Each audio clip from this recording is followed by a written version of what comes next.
All righty, gents, welcome back to Professional Good of America. We have a good topic for you today, talking about college education and is it being worth it or not. So today, this is part of a series we're going to be talking about education, self-help, and the role of the father in the household. This is just part one of the series. So first off, opening discussion is it the worthwhile investment to pay 30 grand, 60 grand per year to go to college? And that's what we're going to unpack today and try to untangle. So let's just round robin around the room. We'll go some opening thoughts. Israel, what do you think about college being an investment overall? I believe that education is a fundamental pillar of any thriving society. I believe through education, people are able to create a lifestyle that they want to pursue, and they're able to be who they want to be.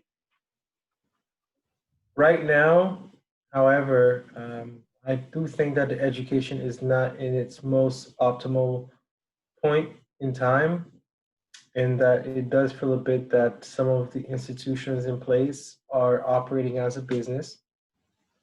Having said that, I mean, truth be told, when you compare less educated population and what they're able to contribute to society, it's much less than right now we have in the States or other developed countries. So I still think it's worth it. The only thing is the students who are going through these funnels need to be better prepared for being actually valuable in the workforce.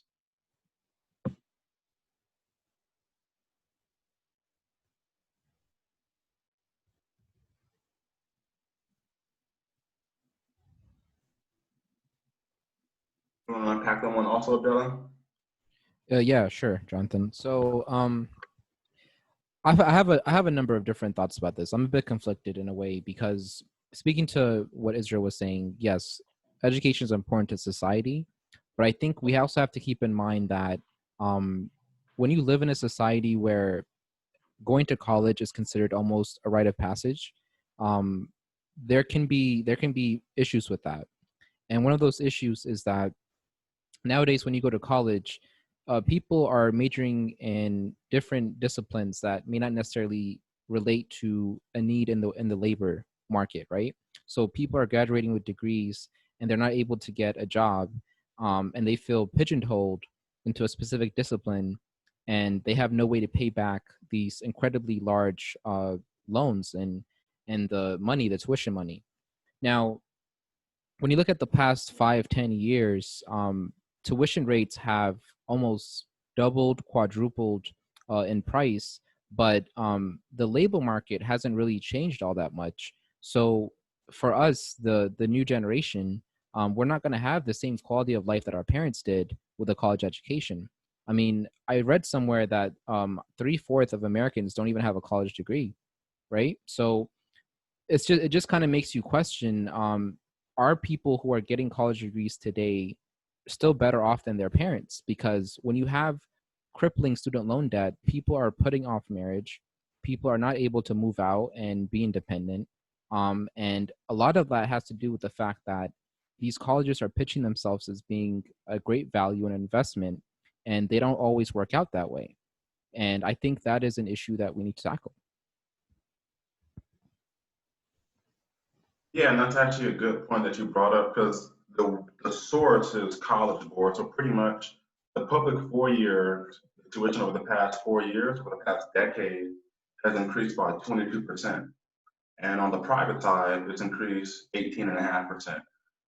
So in terms of like inflation wise, so the problem with that is that wages in America have been relatively flat since the 60s.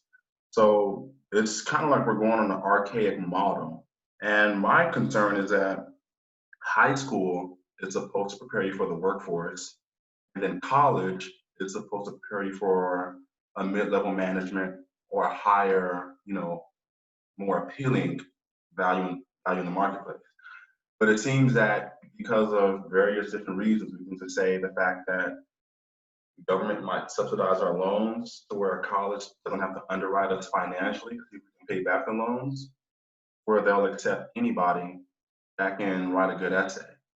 And it kind of becomes kind of problematic. But I think the main concern that I kind of have is that if tuition over the past decade has risen on average about 19-20%, and wages have remained flat since about the 60s, I feel that it doesn't make sense to essentially invest 60 grand per year or 30 grand per year and then come out and then make 50 grand per year.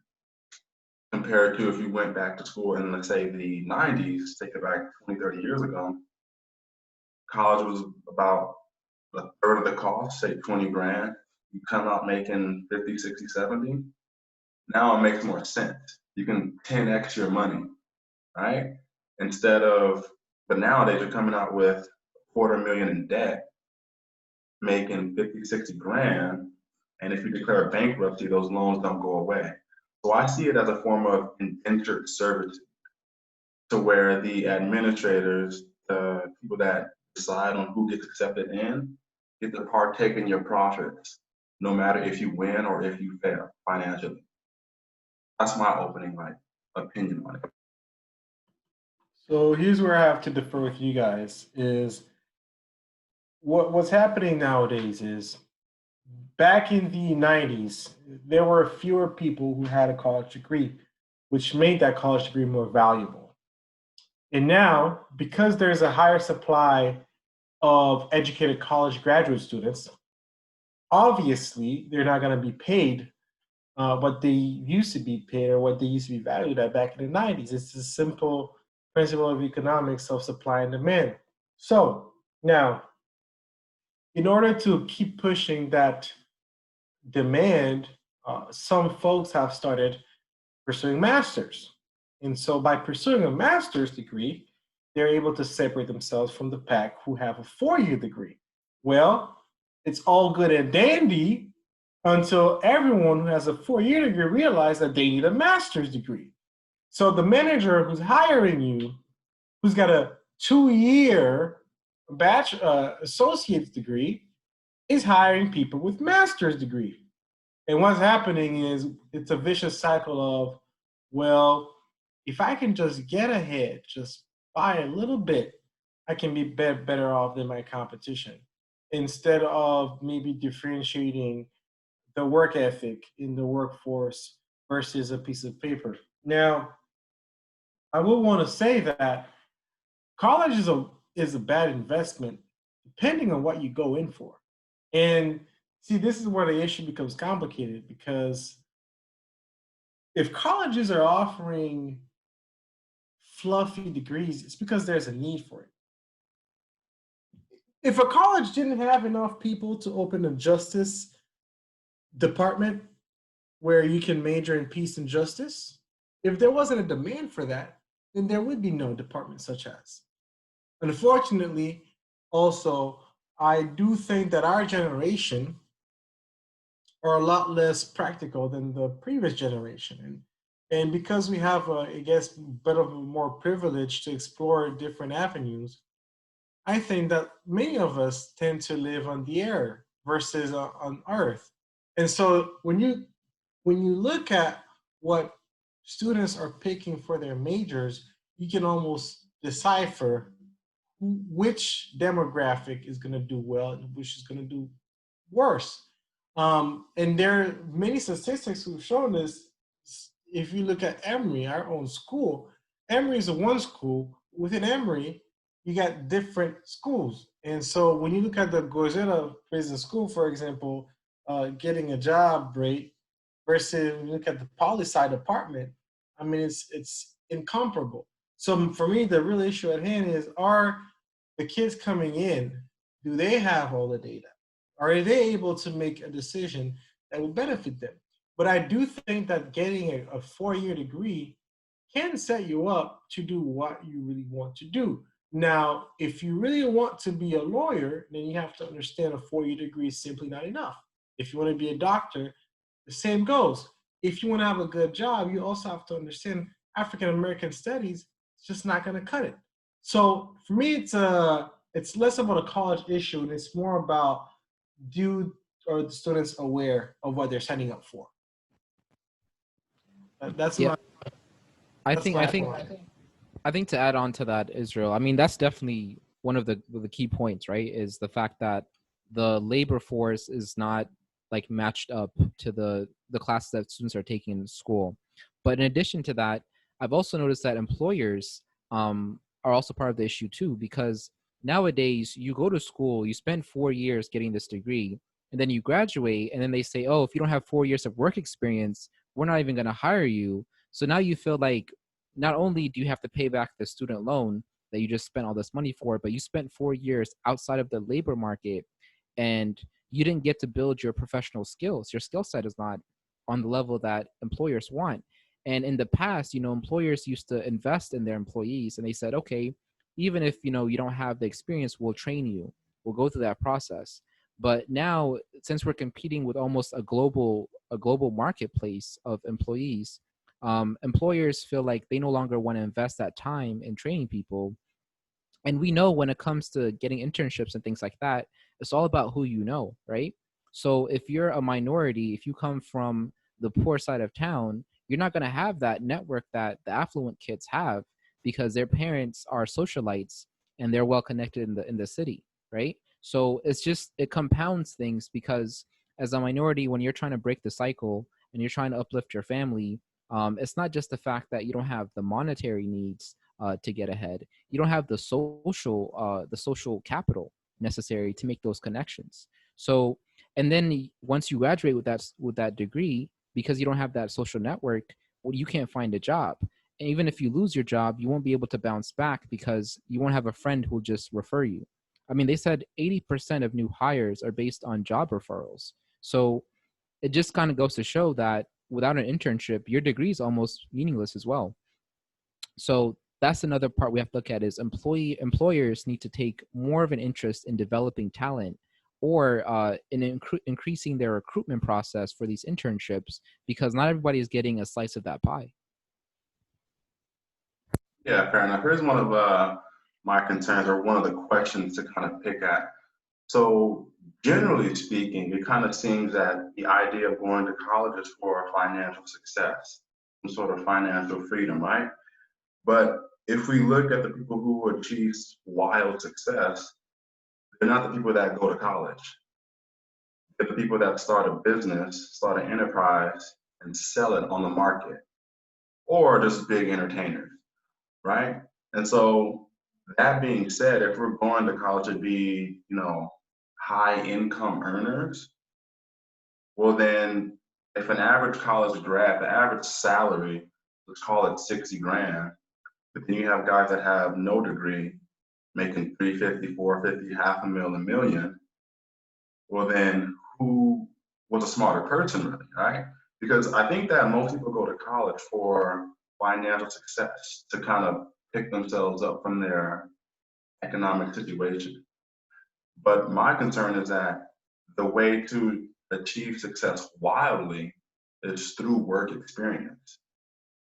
So if we take a look at, we've been working for give or take a couple of years now, I'm pretty sure the experience that we've gained working is far more valuable than what we learned in college.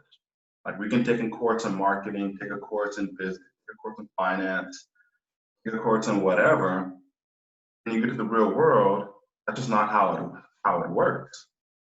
So it's like we have people that may maybe study, biology and aren't prepared for medical school, people that study business but can't start a business, can't raise capital, people that might study social sciences but can't even socialize among their peers like work. So my whole take is that if people are going for, if we have a liberated mindset, that's one thing. But I'll make the claim that most people go to achieve some sort of financial success, a dream, you would say. But the funny thing is, people that have, generally speaking, the most financial security, freedom, don't waste their time in college. They spend their time as an apprentice, maybe interning or just working. We can take like Dana White for instance.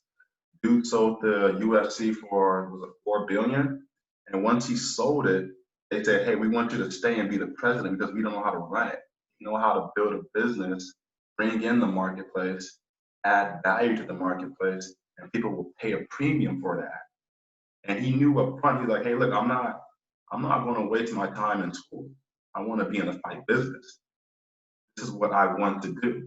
If you think about college, generally speaking, um, a lot of times we're taking classes that are simply, we're just jumping through the hoops. So if I want to be a doctor, why am I taking, let's just say, organic chemistry? If I'm going to be a pediatrician. I'm not going to be a pharmacist, I'm going to be a pediatrician. Why do I need organic chemistry? It's just a loophole for you to jump through. And if we take a look on another point at the way college credit hours are structured, we take a look at our own school, how classes used to be 5 units and some were 4, and they shifted to being 3 units. So now you have to take more classes, which means that if you don't take enough classes, you'll be there an extra year, meaning you have to pay more tuition. So I just see it as it is a business and it has some pretty darn good marketing and a really good sales force in place that convinces parents to send their kids to school and pretty much mortgage out the rest of their lives paying back debt. Like, think about it. They say that if you have $10 to your name and no debt, you're doing better than 2/3 of the entire human population. So my concern is that if people are going for financial success and they're being duped, because even if you come out and you say you make $120, 120 grand, that's still not wild success. I mean, 120 grand, you're middle class in LA, middle class in New York, all right? So my whole thing is that people will go for the wrong reason. Money is in business, and that's in starting a business and selling the business, not in studying a theory. So So that's my gripe can on I it. can I chime in on that topic? Yeah, sure. So here's the thing, right? So what the way our economic model is set up here in the US is that you have very few people at the top who are going to make a lot of money and the majority that don't really make a lot of money, right? So the way college is set up is it's really set up for you to get a job and work at those companies that the people who never went to college started, if that makes sense. And the reason why I say that is because time is money, right? If you're spending 4 or 5 years in college and you're studying all these theories and you're learning dance theory while someone else is using capital that probably their parents have or their connections and things like that, and they're starting a business, they're gonna specialize in being that CEO. They're gonna specialize in learning all those skills that are necessary to run a company. Meanwhile, you're learning how to be their employee. That's just how it is. I mean, people say, yes, we'll go to college for financial success. It is true for the majority of people. There are costs associated with being like a business starter or a CEO, which is that one, most CEOs don't make money in the first 3 or 4 years of a business, right? They're building the empire.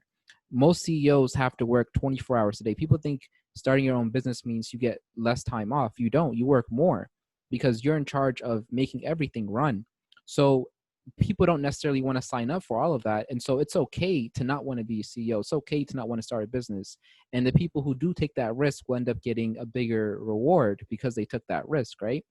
And so not everyone has that same destination. So it's fine if people don't want to be CEOs, they don't want to start their own business. Everyone doesn't have to sign up for that because the way our economy is set up is if everyone said, I'm going to be a CEO, who's going to work there? Who's going to be the vice president? Who's going to do sales? Who's going to do recruitment? It wouldn't work. So our economic model is set up where people specialize in what part of that pie that they want to be in. And likewise, there's a certain responsibility and power that comes with each role. And if you want to go for that top spot, then you have to be willing to take the biggest risk. You have to be the one to put in all the hours. You have to be the one to be there from morning to sunset. And so not everyone wants to sign up for that, and that's okay. But you just have to figure out what role do you want to identify with and what quality of life do you want to have, and then go for that. Right. I'll add on to that. So, a couple different things. First and foremost, I don't think that people go to college for financial success. I think that people go to college for financial stability.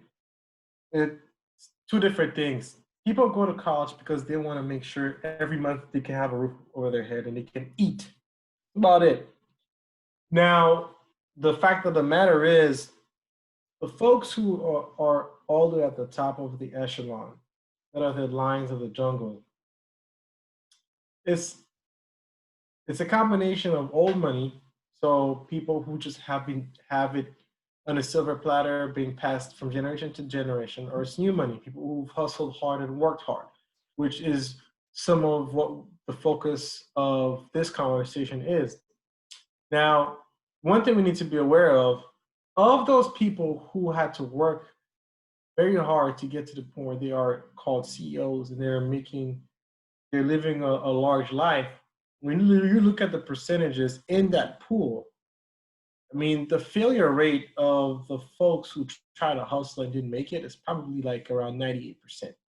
And so when we talk about that guy, for every guy that's made it and that's living large in his industry, there are 98 or 99 other folks with a similar profile that didn't make it. So the big question is truly, what do you want out of life? Because if you're going to be chasing money, you're going to fail. And the simple reason is people have a different threshold of tolerance for pain. And so someone who wants to make it big, who wants to hustle for the wrong reasons, which in that case would be financial freedom, then they're going to find financial enslavement. Someone who is chasing a purpose or a dream that they want to bring to market, they may fail 1,000 different times, but that dream and that purpose still elevates them past those failures and obstacles, and then they're able to achieve wild level of successes. Now, to tie it back to the college dilemma, is Abdullah is 100% correct. The whole purpose of a college degree is to save the CEOs and the top level management time. The reason why enterprises don't want to invest their time and energy in employees is because the benefit packages have changed. There's no more pension. It's matching 401k, which automatically sends out the message, we don't care as much for you, and neither do you. I mean, it's a free market. And nowadays, especially with our generation, we don't stay in a company for 10, 15, 20 years. Anybody got time for that? We all trying to get paid. Every 2, 3 years, max 4 years, you're looking at a rotation of folks who are waiting to get promoted and then jumping ship to another company to get a higher salary paycheck. So the lack of loyalty goes both ways. And so it creates pretty much a level for the corporations who are, at the end of the day, who are in it for the profits. It creates a sense of, we don't have to take responsibility for you when there's a large open wide market of folks who have paid the debt to go to college, who have slaved to get internships, and who can do the same job at the same price. And so that's the biggest problem that we have in the labor force. I do think that college is a great place because college, it molds you, it changes you. If anything, interacting with people that are different than you, people that are at different social standings than you, can open up your mind to different avenues in life that you never dreamt of. You nowadays, someone who grew up in an impoverished neighborhood and has a scholarship to go to Harvard, for example, it's an extreme example. When they get to Harvard, they'll end up being two types of student. Either the student that feels they don't deserve it, that feels that they're out of place, and that'll be pretty much downtrodden, or the alternative scenario is they'll have access to talking to affluent kids. And you know what? For the first time in their lives, they're on the same level. They're both taking Calculus 1 and they're both studying for an exam. And so you got to remember, there are a lot of intangibles that make up a college experience. As I said it, people don't pay $60,000 to go take a math course. People pay $60,000 to live on a campus and have the college experience. And that's what you're paying for. You're not paying for the degree, you're not paying for the knowledge, because quite frankly, as we saw with COVID, it's quite easy to transfer the whole education system online. If you're really paying for an education, as Jonathan said, then there's no reason why you'd have to take a bunch of prerequisites. Why do the colleges make that a thing? Is because in their mind, to have a well-rounded, educated person, you need to be able to interact with other folks in other spheres in industry, so you have a balanced view of the world. So there's that to keep in mind as well. As I said, the biggest downfall is the fact that they don't educate their students on what the expectation is at the end of the road. When your expectations are not matched up with reality and you go through the journey and those expectations are shattered, that's very hard. Because then you had invested all those resources expecting something that was never even there to begin with.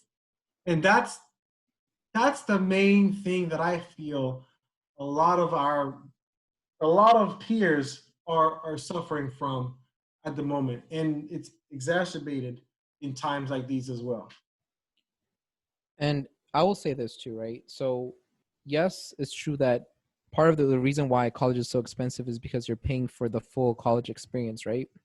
But I would even argue that there are still colleges today, even though everything is online, who want to charge you the same amount, right? And now there's kids threatening to sue them because they're saying, we don't know where this money is going. And I think that goes to the frustration, is that there isn't transparency within the educational system. We don't know what that tuition money is going towards. Why is it $60,000? How much of that is going towards marketing to get more students? How much of that is going towards, getting new trees and getting new vegetation so that way the campus looks good? Why did we have a college that had an Olympic-sized swimming pool? You know what I mean? It's just like there are all these different amenities where colleges are really more resorts, and you're helping renovate a resort that you have no ownership over, that you're not going to make any money over. You're just helping them build their profits, and they have shareholders. Their whole purpose is, how do we increase profits? How do we increase revenue? And the best way they can do that is to create these general requirements and say, oh, we're going to make you well-rounded. I thought high school was supposed to make you well-rounded. You took English in high school. You took social studies in high school. You interact with people in high school. And yes, obviously going to college is going to, bring you to different people in a diverse environment. Your views are going to change. I think that's the best impact of college, is that it makes people more open-minded and see different perspectives. But I would also argue you don't need to pay $60,000 to get that perspective. You can travel and get that perspective for $1,000. So I feel like a lot of times colleges, they say that, we're an essential service, we're here to help people get jobs and uplift themselves, but then they tack on all these other things, to make it comfortable for you to be on campus. They require you to be on campus. They make tuition so expensive that people have to get student loans, and then those student loans are backed by the government. So there's no accountability. If you're not getting the quality education that you want, you can't just get a refund. You can't get your money back. You can't return the degree and go on your way. Instead, you're taken out of, you basically have to pay that money, and you can't declare bankruptcy. So in a lot of ways, I think it puts shackles on people, and it isn't fair. I think in high school, people need to be told, these are the expected pathways, these are the expected salaries of different majors and degrees. This is the job placement numbers for people who've graduated with your degree, and this is the expected starting salary. People have access to none of that information. At the age of 18, they're signing up for $250,000 loans that they would never get for a business. But because, hey, it's education, it's important, it's become dogma. And I think we need to stop telling people that, oh, if you just go to college, you'll be successful. No, if you have a plan and if you know what you want to do to make money, then you'll be successful.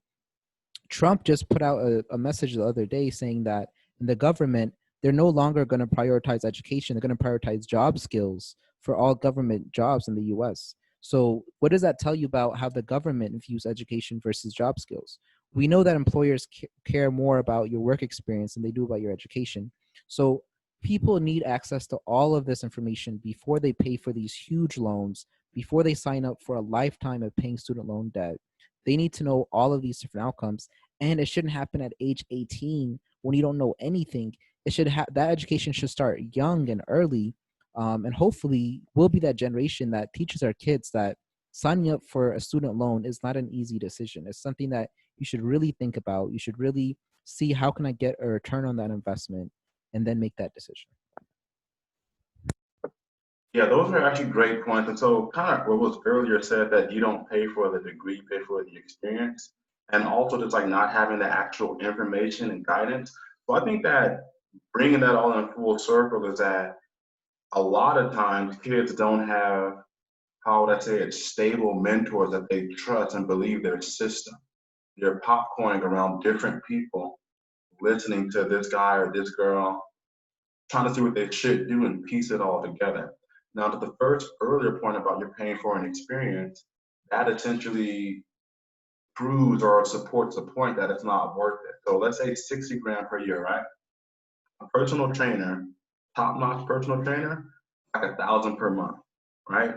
You want organic food from Whole Foods for the month? Let's call it 700 a month. Let's say you want to have a business coach to coach you on business. Let's call it 1,000 per month, right? So what I'm saying is that you can get for 60,000 per year, if you were to take that money yourself and invest it in yourself instead of just taking on the loan and not knowing what you're signing on, you would have far greater of an outcome, because one, you have skin in the game, or a dog is in the fight. It's your own money.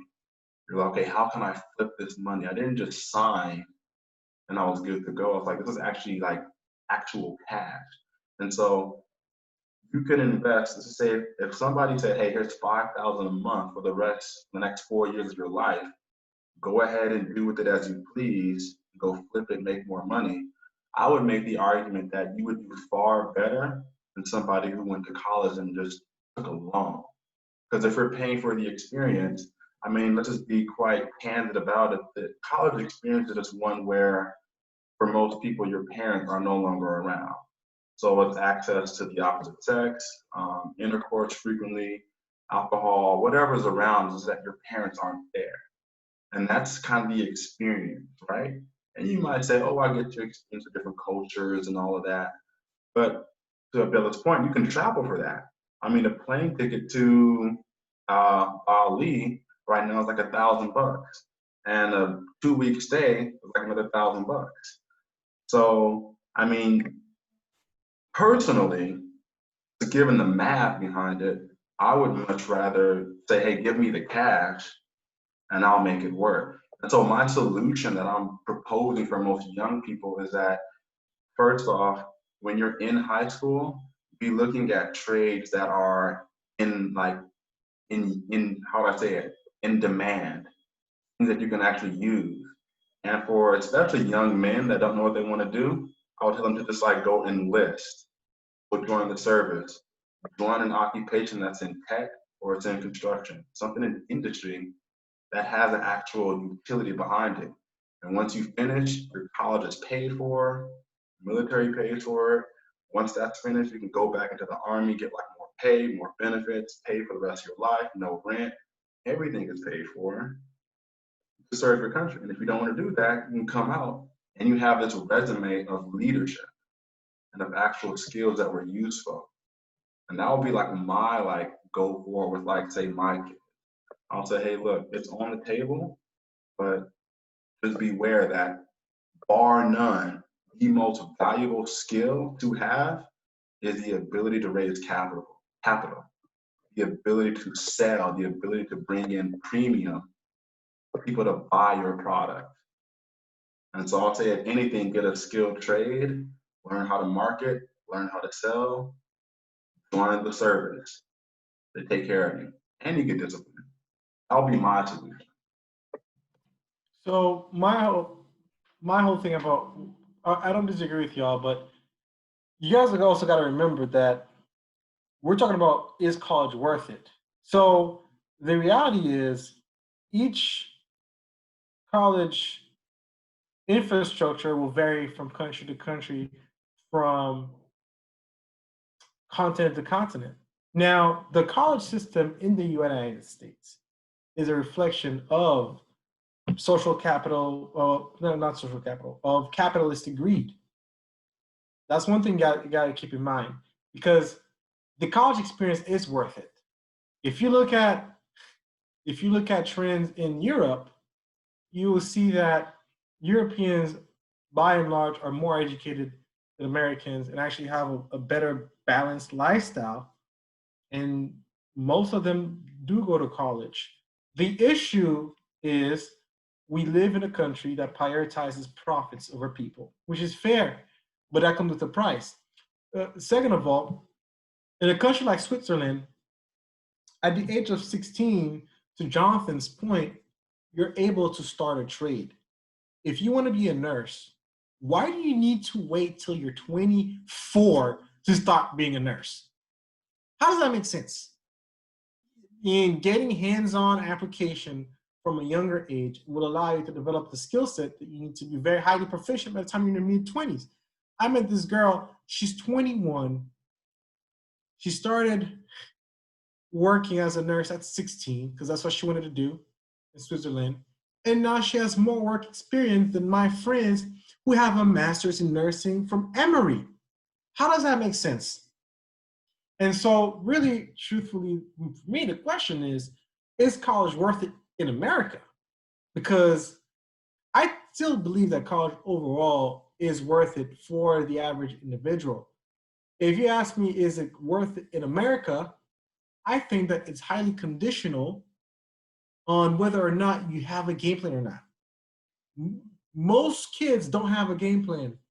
On top of that, Jonathan, you are saying that you'd rather take the cash, but that's because you've acquired the knowledge to do the things that you would do with the cash now. If you ask the average 18-year-old what would they do with the cash, promise you, in about 3 to 4 months, that 60 grand would be burnt through bad decisions, bad investments, bad decision making. And so that's a question that I personally wrestle with.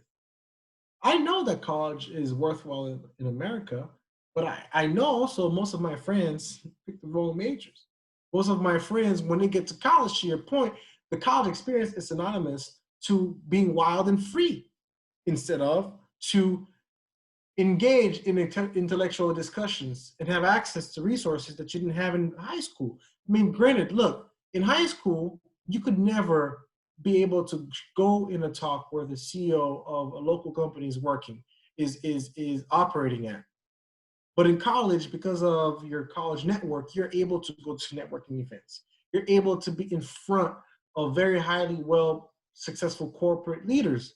And if that's your thing, is financial stability, then that's wonderful. But when instead we use college as a synonym for Sin City, and we're getting C's, get degrees, and then obviously, unfortunately, that's the sad part, is the workforce market doesn't care about that. It really doesn't. It only cares about the end product.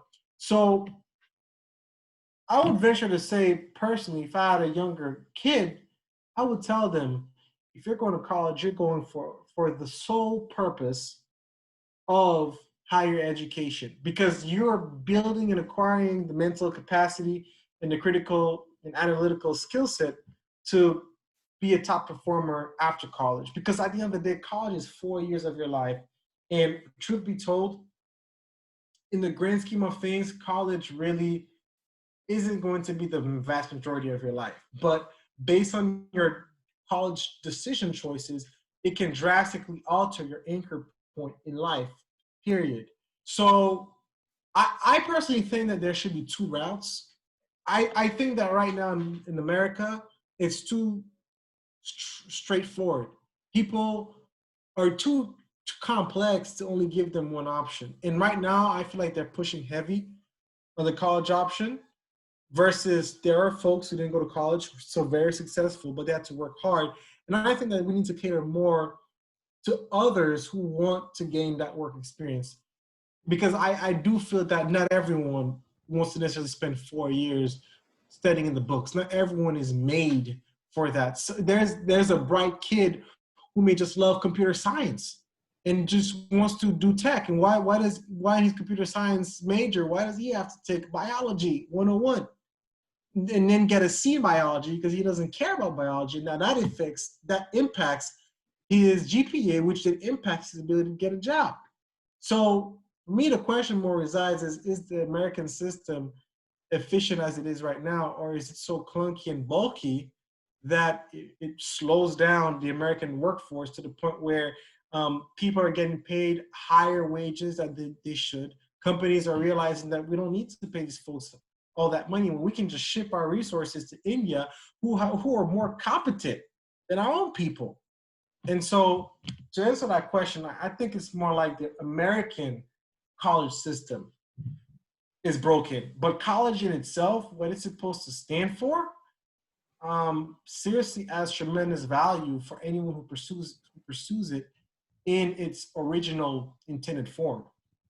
I think you really hit the nail on the head when you said what was it that you said? You basically said that people are pegged into one path and being told that, either you go to college or you flip burgers. Like how many of us heard that growing up, right? Mm-hmm. I know people with college degrees flipping burgers. So so clearly that was a lie that was told to us, and I just feel like they really they basically made a dogma. Dogma is basically this belief that is so pervasive and so many people believe it that you believe that as fact, that you don't even question it. And I think that when you were in high school, they should have said, hey, there are many pathways. If you want to be a business owner, if you want to be independent, you want to do tech, there are many different routes available to you. One of those options happens to be college. That would have been a fine thing, right? And then another thing is that it is very inefficient. You're right. Why do they have these general education requirements where you have to take Spanish, which you've already taken for 3 years in high school, and you can't speak it at the end of it, by the way? um, it just goes to show that it's just such an inefficient system. And the whole purpose is, how many classes can we give you to keep you here so that we can drain your blood like a leech? That is it. You know what I mean? And I think that it really should be targeted pathways. You want to do computer science? Here are your computer science classes. Take those, you're fine. You want to do business? Here are your business classes. You want to do biology and healthcare? Here are your healthcare classes, instead of just forcing people to do things that they don't necessarily want to do, even though they're paying for the experience. You know what I mean? Even though they're paying to take those classes in the first place. There really shouldn't even be a one size fits all for tuition. Tuition should be based on degree types and expected salary, and then doing a percentage based on that, instead of the person who's getting, to your point, the African American studies degree, or it could be anything, dance theory, and they're paying the same tuition rate as a guy who's going to college for finance. And I don't think that's fair, because they're not getting the same salary at the end of it, and they're not getting the same return on investment. But the whole point is, how do we get money from these students? How do we take as much money as we possibly can and charge them for everything, and then not tell them anything without giving them transparency? The third point I want to make is the idea of the name brand school. When I was in high school, there's basically this belief that if you didn't go to an Ivy League, if you didn't go to the Harvards or the Yales or the Stanfords, you're not going to have a guaranteed good life. But if you get into these top schools, if you get into these top 10, 20 schools, then your life is set, basically. And that's not true necessarily. I mean, yes, you get access to their network, you get access to different opportunities, but you don't have to go to a name brand school to be successful. There are people who went to community colleges and who are now making just as much money as people who went to Emory. There are people who went to their state colleges and are doing well and making money. So this idea of like you have to go to a name brand school to be successful is just a marketing play. It's just a marketing campaign that's just very successful. And unfortunately, you have these speakers that come to high schools and tell these kids, if you don't go to college, you're not going to be successful. And that's not necessarily always true. And then when they get to college, they're not really given any sort of guidance on what they should pursue in order to be successful. And I just think it's a shame. Like, we have a very inefficient system, and I think we need to utilize our technologies. We need to utilize all these different resources that we now have and prepare kids for the jobs that they want. Yeah, there's a lot of points brought up. I don't know what we want to do to kind of like tie things up. So on an education standpoint, say, is a college actually educating you?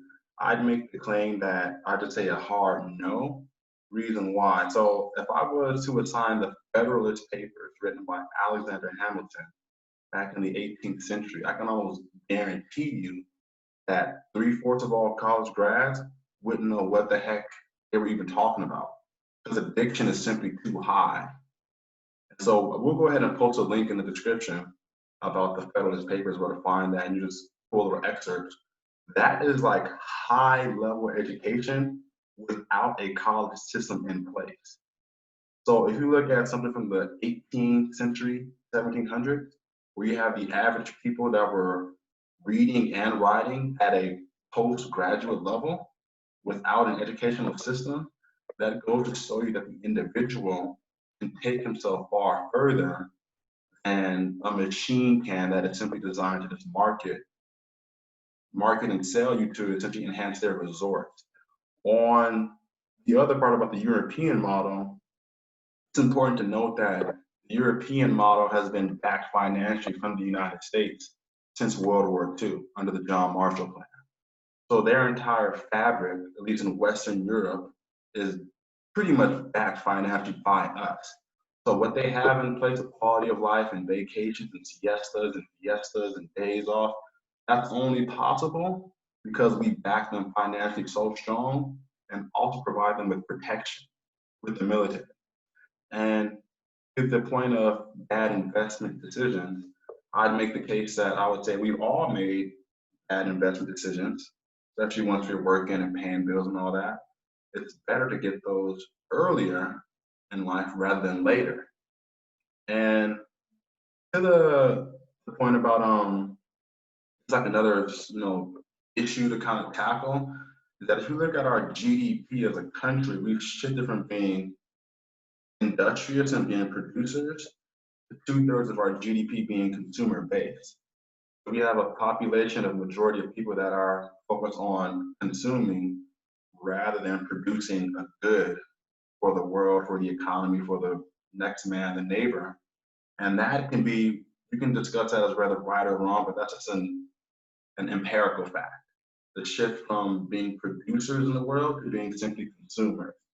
I'm making the claim that being a producer for the world is far more valuable than simply consuming goods.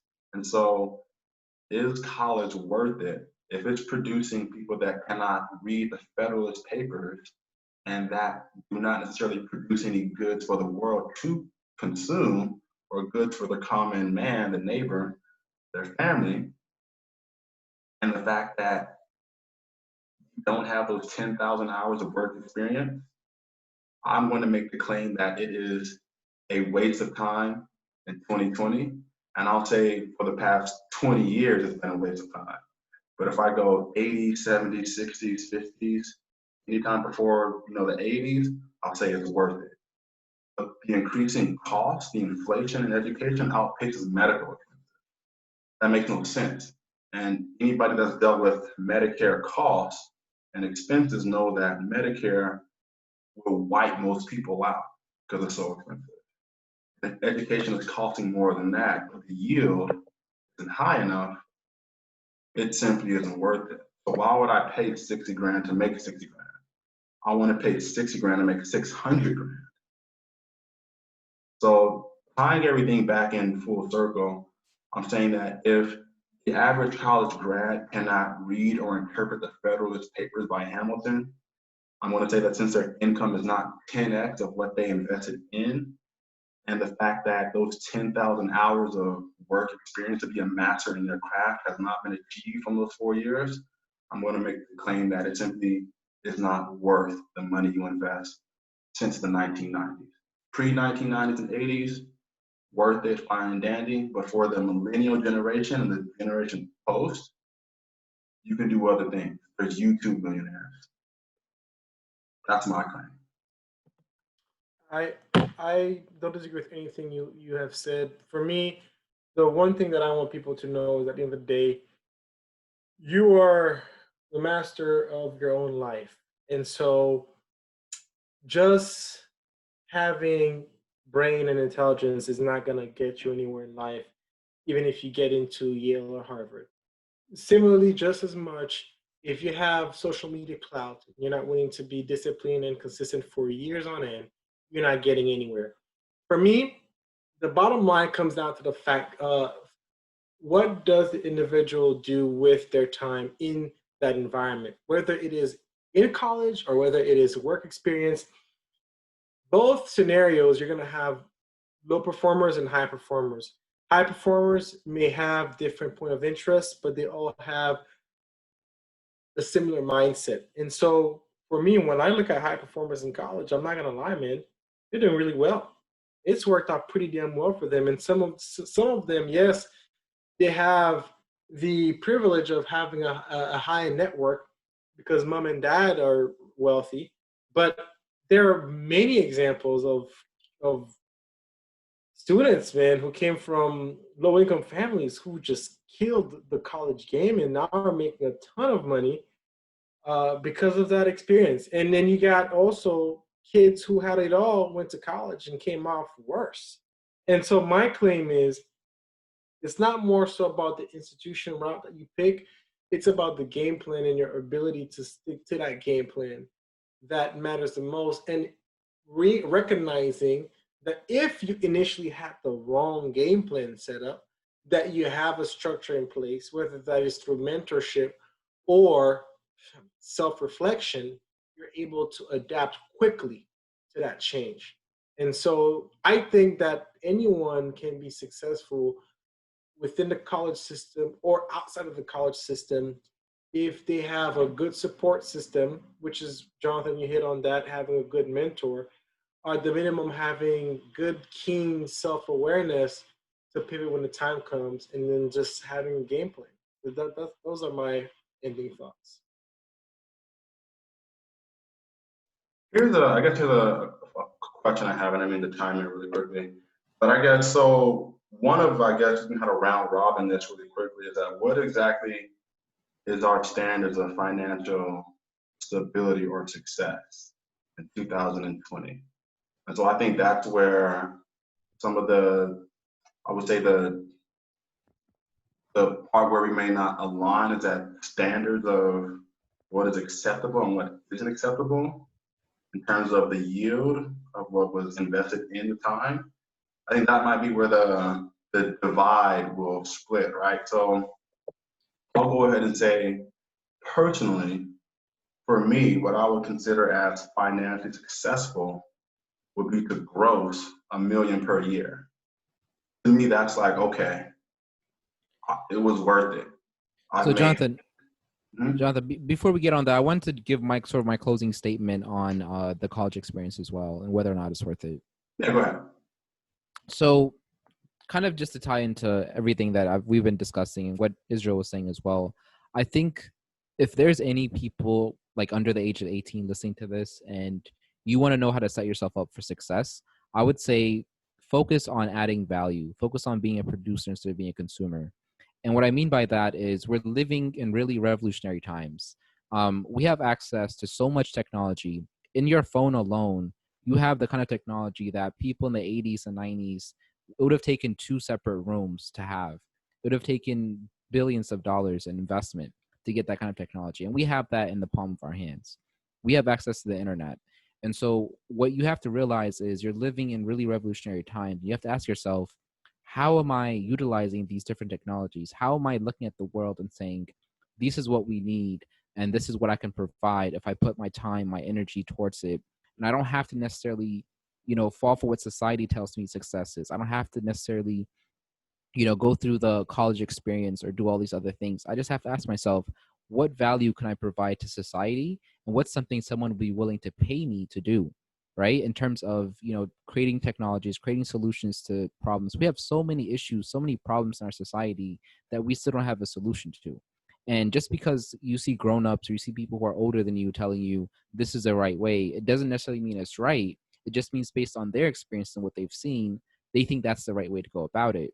But you also have value, even if you're young, even if you feel like I don't have a college degree or I don't have a master's or I don't have a PhD, you have intellect and you have experience and you have technology and you have opportunity. You have to utilize that to become successful. And then if college is part of that equation, if it's part of that journey, then you should take it and it'll be worthwhile. Well said. Well said. Just final question. So this is round robin. What exactly would you consider as a standard of financial success in 2020 in terms of making it succeeding wildly, or just like your barometer? So let's just round robin. Let's start with Israel. I think that financial stability, I would say at 75,000. Okay. If you're married, having an income of 150K in at least in Atlanta, Georgia, is more than stable. Now, if we're talking about being able to live large and just really enjoy life,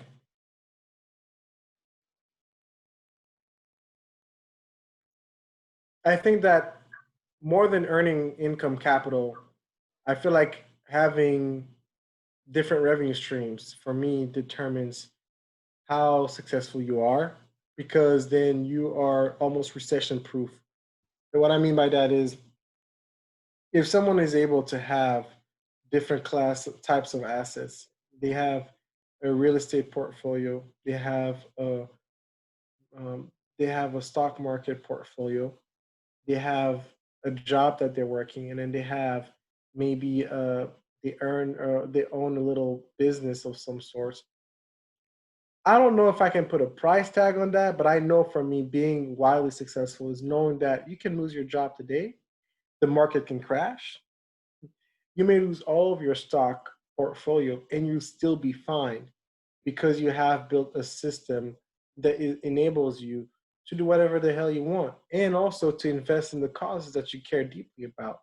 So it's hard for me to put a figure, but I do think it's pretty safe to assume if you're netting 600, 700K a year, and you're smart with that money, you can create for yourself many revenue streams, and that can set you up for a recession-proof plan. Fair enough. What about you, Abdullah? You know, for me, it's like I definitely agree with the idea of having different revenue streams and having a certain capital. But to be honest with you, it's not even about the capital; it's about the lifestyle, right? Because it's like those people who go to college and they end up becoming investment bankers, right? And they're clocking in 120 work hour weeks every 2 weeks. And they say, well, I'm making a lot of money. Yeah, but you don't have your leisure time. You don't have any time for your family. You don't have time for anything. You're working 16-hour work days. That's not freedom to me. That's like you said, indentured servitude. You're just working to live. You're just working to build your expenses. So I think more so than even a certain number, I would say it's a lifestyle. There are people making 40K a year, but because of the way in which they make their money, maybe they make it online or something, they're able to have their time back. And we have to understand that time is not only is it money, time is everything, right? So if you control your time, you decide when you want to go to work, you decide if you don't want to work today and you're sick, you can stay home. If you want to spend time with your family, you can have that option. You can work from anywhere in the world. That freedom and that flexibility, to me, that is financial freedom. That is financial liberty. And it doesn't come from earning a certain lifestyle, because the truth is when you start making that kind of money, when you start making $600,000 a year or $700,000 a year, all you realize is you're just a small fish in a big pond. There's someone making $1 million. There's someone making $10 million a year. There's someone making $1 billion a year. And so you look at that large pond and you think to yourself, wow, I'm really poor. Even though relatively speaking, you're actually doing much better than the general population, you don't see that because we all live in our own bubbles and we look at people who are above us. We don't look at people who are below us. So I don't really see it as a certain income level, but I do see it as a certain lifestyle that you can afford yourself by being smart about how you use your time. Well said. Fair enough. I think so. Like for me, what I would see is like an ideal is like 1 million per year to go. Okay, everything was worth it. But I would just say to be a family man with kids living in America, I mean, I would say hard minimum 350. Because if you want your kids to have the best experience of, life, vacation, prosperity, and give them everything in the world, teach them, train them in everything, having multiple properties and being able to take care of your parents, being able to help the community. I just feel that the standard of what college prepares you for is like, oh, you made 80, 90,000, you did good. But on 80, 90,000, you simply can only provide for yourself, maybe one child. When you make 350 minimum net, or you're grossing $1 million plus, now you can actually change the world around you with influence. Now you can give to your church. You can give to the hospital. You can raise your kids in the best environment. There's so much more you can do. And so that's just, a personal opinion, but definitely for everybody listening, under 18, whatever age you are, comment in the section below. We'll post all the links to all the data that we pulled from. And we will see you guys next week.